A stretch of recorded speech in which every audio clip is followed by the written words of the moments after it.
Le dernier quart d'heure de Smart Bourse. Chaque soir, c'est le quart d'heure thématique. Le thème ce soir, c'est celui des émergents. Et je vous propose de faire un tour d'horizon des enjeux de quelques grands pays émergents dans l'environnement actuel. Donald Trump aux commandes, bien sûr, côté américain. C'est Thaïs Battista qui est à mes côtés en plateau, gérante crédit spécialisée dans les marchés émergents chez Arkea Asset Management. Bonsoir Thaïs. Bonsoir. Commençons peut-être par les enjeux chinois avec d'un côté une Chine qui est à la relance. Les mesures se sont accumulées depuis plusieurs mois maintenant. Les dernières annonces en date, mi-mars, ciblaient le consommateur chinois en premier lieu. Et puis bien sûr, de l'autre côté, la menace Trump avec déjà des tarifs mis en place sur un certain nombre de produits chinois importés. Comment est-ce que tout ça s'équilibre dans les perspectives économiques qu'on peut avoir sur la Chine et les perspectives de marché également sur la Chine sur les prochains mois, Thaïs? Alors, les tarifs des 20% qui ont été mis, ils sont plus bas qu'attendus. On avait dans l'idée même jusqu'à 60% dans certains produits. Alors, c'est plutôt des nouvelles positives. On voit que le gouvernement chinois est en train d'attendre que l'impact de ces tarifs commence à vraiment apparaître dans l'économie pour faire des lancements budgétaires plus importants. Alors, on voit que des trade balance de la Chine a fait de plus en plus records jusqu'à février. Alors, jusqu'à maintenant, on ne peut pas vraiment voir l'effet. Même ça, les gouvernements chinois, ils ont fait en 16 mars une annonce d'un plan spécial pour incentiver la consommation. Alors, c'est clair qu'ils vont chercher dans la consommation, dans l'économie locale, qu'est-ce qu'ils ont besoin pour compenser. Compenser, c'est ça, l'effet potentiel des tarifs. Exactement, pour continuer avec une croissance proche des 5%, que c'est le but de la Chine. Sachant que la Chine aujourd'hui a quand même eu le temps de se préparer à Trump 2.0 par rapport à la première administration Trump. C'est une Chine qui est moins dépendante, directement en tout cas, du commerce avec les États-Unis. Exactement. Alors, les États-Unis aujourd'hui représentent moins du commerce chinois. C'est 17%, même si une partie de cette commerce est fait d'une manière indirecte. La Chine et des autres pays comme le Vietnam pour en fait contourner exactement les tarifs, mais c'est moins dépendant des États-Unis. Ils exportent beaucoup plus aux autres pays émergents. Et on voit qu'il y a, par exemple, les Mexique et les Canada, cette numéro, c'est entre 70% et 80%. Alors, des tarifs des 25% pour les Mexique et les Canada, si ça se passe, ça peut être beaucoup plus importante que 20% pour la Chine dans 17% de ses exportations. Et après ça aussi, on a eu l'effet DeepSeek. Oui. À la fin janvier... Les esprits animaux chinois qui se sont réveillés. Quoi. Exactement. C'était un game changer. Ça a beaucoup fait monter toute la partie tech au marché, aux A-shares. Alors, si on voit MSCI China, c'est une hausse de 16% cette année. Des actions tech sur les H-shares, elles sont montées 26%. Alibaba, la plus importante. Et maintenant, la question des investisseurs, c'est pas si c'est la Chine, oui ou non, mais si c'est A-shares au lieu de H-shares. Je comprends. Parce que A-shares sont plutôt flat year-to-date et les gens sont en train de se dire est-ce qu'on va faire une rotation sur les A-shares maintenant? Et un Xi Jinping qui s'est un peu rabiboché avec la tech chinoise, contrairement à ce qu'on vivait il y a 3-4 ans maintenant, où Jack Ma disparaissait, etc. Là, l'ambiance a complètement changé et on remet à l'honneur l'entrepreneuriat chinois à travers DeepSeek, et même Jack Ma est de retour, etc. Jack Ma, il est déménagé au Japon pour monter à son family office là-bas. Il a disparu et finalement... Il était invité par Xi Jinping pour aller dans cette meeting et les actions d'Alibaba ont commencé à monter juste après ça. Oui, tout a changé en quelques années en Chine. Vous évoquez le Mexique, effectivement, alors là, qui est effectivement confronté très directement aux menaces commerciales de Donald Trump. Et une nouvelle présidente, Claudia Sheinbaum, je dois dire qu'elle est assez impressionnante dans la manière dont elle traite Donald Trump. C'est une ingénieure, elle a été membre du GIEC et elle semble avoir bien compris comment il faut discuter avec Trump. Oui, elle est une excellente négociatrice. Elle était très pragmatique et elle était la première en fait à accepter et à négocier avec Trump. Je ne sais pas si vous vous rappelez les moments que Trump il a annoncé les premiers. Les premiers, bien sûr. Bien sûr. La réponse des Trudeau, c'était confrontational. Ouais. Mais Claudia Sheinbaum, on s'est appelé.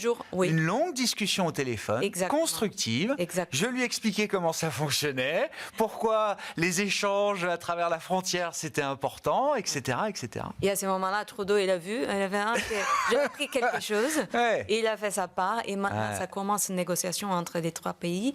Mais Xi Jinping, il n'a jamais négocié. Hein. Non. Mais pour le Mexique, l'espoir de la négociation est un espoir qui va être permanent avec ces menaces tarifaires qui restent toujours suspendues là au-dessus de la tête. C'est quand même difficile pour les Mexicains. D'accord. On a une prévision de peut-être baisse des PIB pour cette année. Et il y a plusieurs raisons. Pas seulement les tarifs, l'impact direct des tarifs, mais aussi l'impact indirect. Parce que si on a aux États-Unis qui va avoir peut-être une récession, on met à 40% maintenant les probabilités de récession aux États-Unis, ça va impacter aussi indirectement Mexique. Parce que le Mexique est très proche des États-Unis. Il y a aussi toute la partie d'immigration. Si Trump il contrôle l'immigration, ça va faire une différence dans les PIB parce que tous les transferts, il y a beaucoup d'argent qui est envoyé des États-Unis au Mexique. Je comprends. Et c'est une partie importante de PIB. Ouais. Et ça peut diminuer aussi. Ouais. Et sinon, il y a toute la partie aussi budgétaire du Mexique qu'il faut que Claudia elle met un peu en ordre cette année, ça peut baisser aussi un peu la demande interne. Un pays que vous connaissez bien, Thaïs, le Brésil. Grand pays émergent. Alors, intéressant le Brésil, je ne sais pas quel est l'angle économique qui vous intéresse. Moi, je me souviens d'une banque centrale du Brésil qui a très bien lu la Réserve fédérale américaine avant que la Fed ne commence à monter ses taux en 2022. La Banque centrale du Brésil avait déjà anticipé ce mouvement et elle a d'ailleurs commencé ensuite à rebaisser un petit peu ses taux. Sauf que là, maintenant, la Banque centrale du Brésil est en train de remonter à nouveau ses taux, Thaïs. C'est la banque centrale la plus hawkish du monde. Oui, les taux réels les plus élevés du monde, c'est ça, au Brésil. Exactement. C'est à 14,25% maintenant. Ouais. Et ça va monter jusqu'à 15,25% dans les prochains mois, jusqu'à juin. Ils ont commencé en première, après l'inflation générée par les Covid en 2021. Alors, avril 2021, c'était la première hausse des taux au monde. C'est ça, c'est ça. Avril 2021. Ouais. La fête, c'est mars 2022, si je ne dis pas de bêtises. Exactement. Et la Banque d'Angleterre, ça doit être décembre 21 pour la première banque G7. Oui. Alors, Campos Neto, qui était le président à cette époque, il est vraiment très prestigieux au Brésil à cause de ne pas avoir peur d'être très orthodoxe et faire la politique monétaire comme il faut pour contenir l'inflation. Les Brésiliens, ils ont toujours peur de l'inflation. J'ai vécu avec l'inflation dans les années 80-90. Alors, il y a toute une génération qui est encore marquée et traumatisée par ça. Oui. Alors, ça, c'est une raison. On a cette inflation qui est super élevée, mais la croissance du Brésil a continué à monter. Alors, sauf les derniers trimestres qui étaient un peu en dessus, mais l'année passée, c'était des 3,4% la croissance du PIB, et les années antérieures aussi. Et tout ça grâce au lancement budgétaire. Alors, on a un équilibre entre les monétaires. C'est un policy mix effectivement un peu particulier. Il y a de la relance budgétaire d'un côté et une banque centrale qui, elle, plutôt serre la vis. Et qui finalement, ça coûte très cher et qui impacte la partie fiscale énormément. Et c'est ça les problèmes du Brésil à ce moment, c'est de limiter la dette parce que la dette over PIB, c'est des 76%, mais ça peut dépasser 80% l'année prochaine. Et tous les investisseurs, principalement les locaux ils sont bearish tout le temps, qui sont en train de dire on a un problème fiscal, il faut avoir un private surplus, un excédent primaire, un excédent primaire. Il faut avant remboursement de la dette, il faut qu'on génère des excédents. Exactement, pour changer la trajectoire de la dette, mais sans penser qu'en fait la dette elle est en train de grandir énormément aussi avec les intérêts qui sont qu'elles sont super élevées. Un mot rapide de l'Inde aussi, alors qu'a été le pays émergent darling de ces dernières années, notamment quand la Chine était moins désirable, pour dire les choses, Thaïs. Là, on a l'impression le marché indien, l'économie indienne accuse un peu le coup depuis quelques temps. Oui, si l'Inde s'est bénéficiée de toute cette tendance la Chine est non investissable, maintenant c'est un peu le contraire. Qu'est-ce qui se passe? C'est un marché de report, quoi, en fait. On quittait la Chine et on se disait, voilà, je trouve un autre grand émergent et ce sera l'Inde. Oui, mais si on pense en long terme, c'est aussi, on a beaucoup d'espoir parce que c'est les pays les plus, avec une population plus grande, une croissance énorme. Une dynamique démographique très forte. Et les PIB étaient en train de grandir plus de 7%. Et maintenant, il grandit un peu moins qu'attendu, surtout à cause de la partie budgétaire, parce qu'on a dépassé les élections qui sont été l'année dernière. Alors maintenant, le gouvernement est en train de dépenser moins d'argent, et aussi toute la partie des infras qui était la plus importante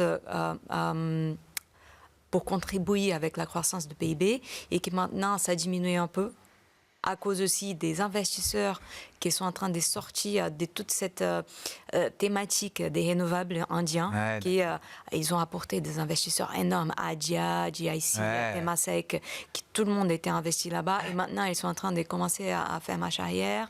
Alors, je ne mets pas en question l'Inde en long terme. Mais short terme, ça peut être un peu plus compliqué pour l'Inde aujourd'hui. Merci beaucoup Thaïs. Merci pour ce tour d'horizon des enjeux de ces grands pays émergents, Chine, Brésil, Inde, Mexique, qu'on a pu évoquer avec vous. Thaïs Batista, gérant de crédit spécialisé dans les émergents chez Arkea Asset Management.